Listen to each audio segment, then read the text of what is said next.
Ayah pria ini telah meninggal selama 15 tahun, tetapi pagi ini ia menerima warisan tak terduga dari ayahnya. Penasaran, ia membukanya dan melihat. Itu adalah patung es penguin. Ia dengan hati-hati meletakkan penguin itu di atas meja. Satu panggilan telepon kemudian, penguin itu secara ajaib hidup kembali. Tetapi ketika ia berbalik lagi, penguin itu telah menghilang. Saat ia bertanya-tanya, sebuah panggilan aneh menariknya. Dia perlahan-lahan berbalik. Ya ampun, ini adalah penguin hidup. Pria itu dengan hati-hati mendekati penguin. Ia menyentuhnya dengan tangannya. Setelah memastikannya hidup, dia mengambilnya dalam pelukannya. Namun, penguin itu tidak terpengaruh. Dia memberinya hadiah.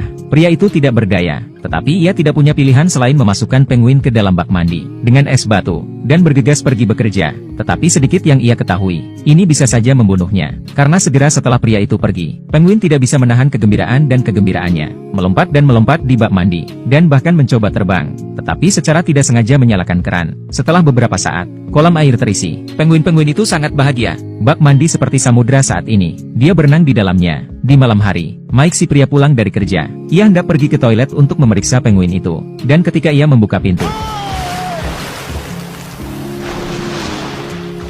berkat tangan Mike yang cepat, dia tidak tersapu oleh air. Tetapi hal itu hampir membunuhnya. Tetapi kemudian penguin itu memberinya hadiah lain. Mike tidak tahan lagi. Ia memutuskan untuk mengusir penguin itu. Ketika ia menghubungi banyak organisasi, dan tidak ada satupun dari mereka yang bisa mengambil penguin itu. Tidak ada yang bisa ia lakukan. Mike tidak punya pilihan selain melawan penguin sampai akhir yang pahit. Dan begitulah adanya. Mike dan penguin saling menatap satu sama lain. Malam telah berakhir. Keesokan paginya,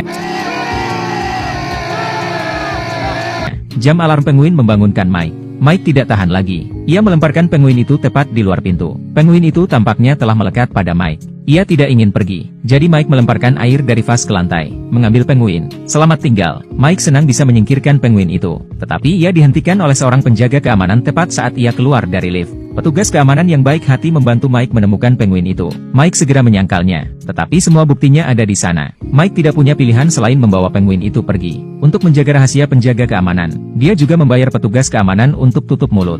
Itu adalah sebuah kerugian. Penguin itu tidak dikirim pergi dan dia kehilangan uang. Tetapi kemudian ada kejutan. Seekor penguin mematahkan hati Mike. Kemudian 5 lagi datang. Penguin baru tidak malu-malu. Beberapa datang mencari makanan mereka sendiri. Beberapa pergi untuk berendam di toilet terlebih dahulu. Kelompok penguin ini sangat pandai memecah rumah. Berhadapan dengan penguin-penguin ini, Mike mengalami kesulitan. Dan saat itulah, mantan istri Mike sedang berkunjung bersama anak-anaknya. Yang mengejutkan, anak-anak sangat menyukai penguin. Hal ini membuat anak-anak dan Mike semakin dekat. Sementara Mike menikmati momen kebahagiaan yang langka. Bel pintu berbunyi lagi. Kali ini adalah petugas pengawas hewan. Dia mengatakan kepada Mike bahwa dia bisa membawa penguin-penguin itu pergi. Tapi itu adalah kesempatan langka ketika Mike begitu bahagia dengan keluarganya. Ia tidak tega